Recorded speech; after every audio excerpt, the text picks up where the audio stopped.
Oke, baik ibu-ibu, kita lanjut ya pembahasannya.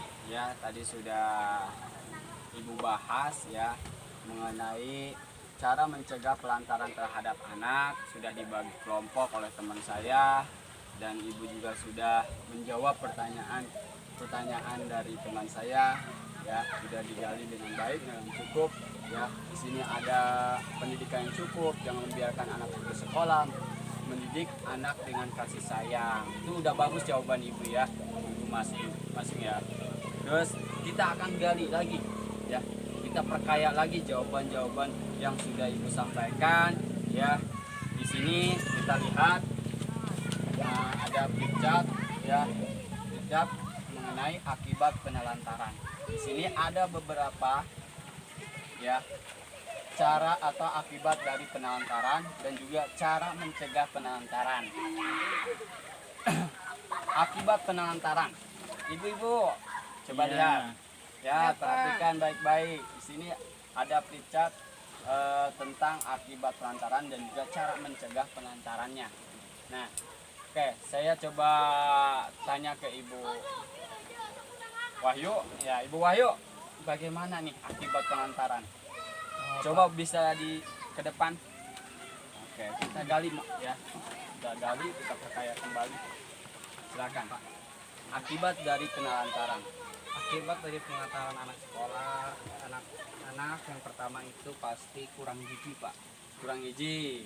Terus ada biasanya putus sekolah. Putus sekolah.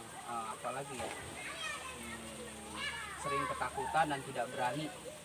Susah bergaul. Susah bergaul. Ya. Mungkin itu saja, Pak. Ya, cukup. Ya, oke. Nah, itu ya. Kita gali dari akibat penelantaran itu putus sekolah. Yang pertama, jangan sampai putus sekolah anak itu, ya. Kalau putus sekolah itu masa depannya akan suram atau hilang. Ya. Yang kedua, kurang gizi. Jangan sampai kurang gizi. Iya. Harus memberikan makanan yang cukup. Ketiga, celaka, luka, sakit ya. Kalau sakit kita harus bisa bertanggung jawab ya, dengan berobat ke rumah sakit, puskesmas atau menggunakan P3K ya di rumah. Nah, di sini sering ketakutan, jangan sampai anak kita takut. Berikan mereka kepercayaan diri ya. Jangan sampai tidak berani. Nah, terus selanjutnya kemampuan berbahasa rendah. Nah, berikan bahasa-bahasa yang kaya, bahasa-bahasa yang membuat anak itu menjadi meningkat kemampuannya ya dengan berbagai cara. Nah, terus selanjutnya anak merasa tidak aman. Berikan lingkungan yang nyaman, aman di keluarga. Ya Bu ya. Susah bergaul. Nah, berikan kebebasan untuk bermain tapi harus dikontrol, tetap dipantau, diawasi ya Bu ya. Mengalami masalah penyesuaian diri pada masa yang akan datang. Nah, ini juga harus Ibu awasi ya. Harus bisa bagaimana caranya menyesuaikan diri dengan lingkungan. Nah, itu adalah akibat dari penelantaran. Nah, bagaimana cara mencegah penelantaran tersebut? Nah, di sini ada cara-caranya yang sudah Ibu jawab. Nah, itu semua benar ya, betul. Nah, di sini kita gali lagi ya, bahas lagi mengenai cara mencegah penelantaran supaya Ibu lebih dalam lagi pengetahuannya. Sini. Yang pertama adalah memenuhi kebutuhan dasar anak seperti kasih sayang, sandang, pangan, dan papan. Sesuai dengan jawaban Ibu ya. Ada kasih sayang, ya, pendidikan cukup dan juga sandang, pangan yang papan yang cukup. Selanjutnya meluangkan waktu untuk bersama dengan anak ya. Jangan sibuk kerja terus ya Bu ya. Tapi harus meluangkan waktu untuk anak. Selanjutnya berbagi tugas dalam mengasuh anak.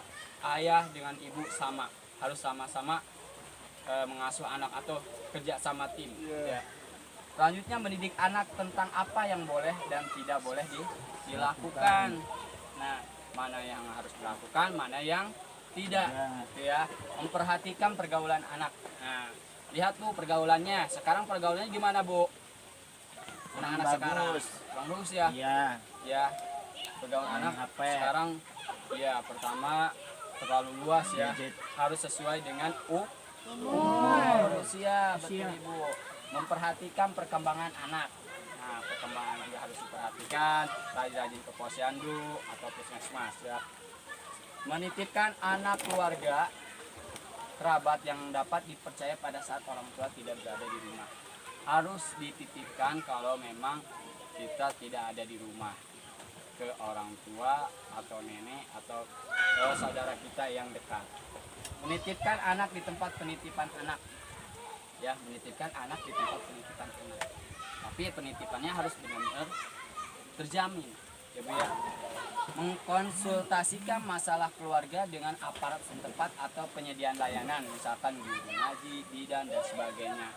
Bawa anak ke tempat kerja jika ada fasilitas yang aman, ya.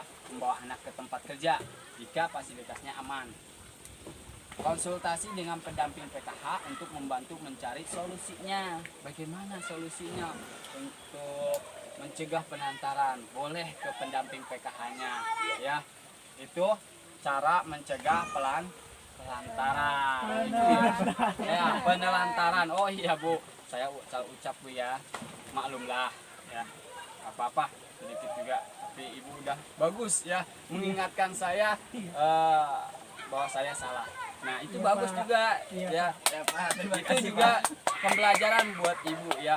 Jadi mengingatkan kesalahan dari orang lain atau anak ya itu. Ya, Pak. Ya.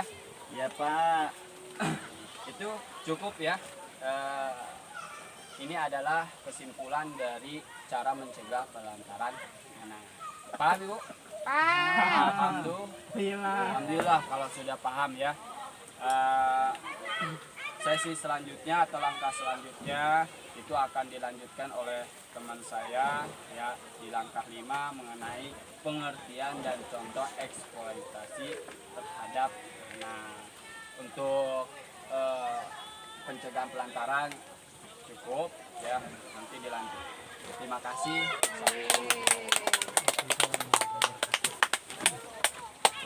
Yes.